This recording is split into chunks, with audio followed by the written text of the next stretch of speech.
today I will show you how to use the Ultra Spoofer and how to get started. First thing you have to do is from the guide, you have to download the WinRAR and you have to extract it.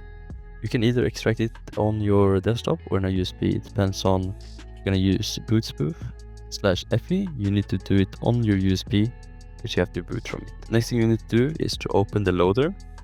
And when the loader is opened, you will see the login page. I have a custom key. Your key will be in a format of 4-4-4-4. You just press sign in. You will land on the home page. You click on the spoofer tab up in the right corner. And here you will have your serials. You will have your disks, your motherboard, your SM BIOS, and your Mac. We'll go over the first thing about my serials. Why I have NA here is because I run a custom BIOS, so I will not be pressing the spoof button. It will just cost me a BDOS.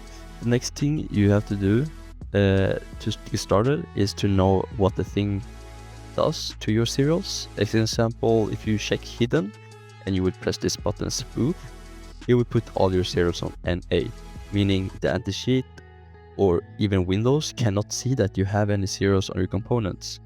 They will basically be hidden fully. If you do this and your Mac is still shown, it does not matter, it's a visual bug.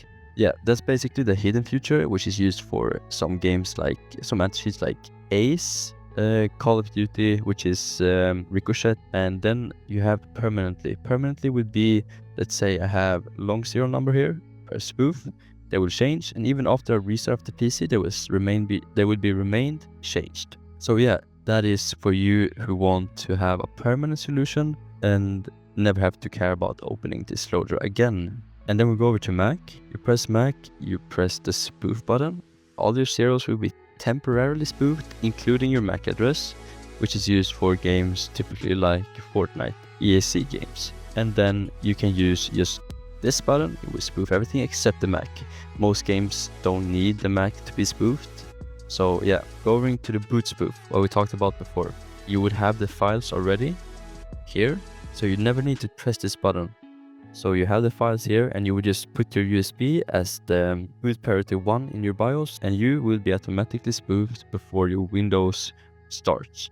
So basically the TPM here is something you don't need to really care about since we're using other methods at the moment. This would be an availability in the future and not for the moment. So thank you guys, and this is the showcase of Ultra Spoofer, and I hope you have an amazing day.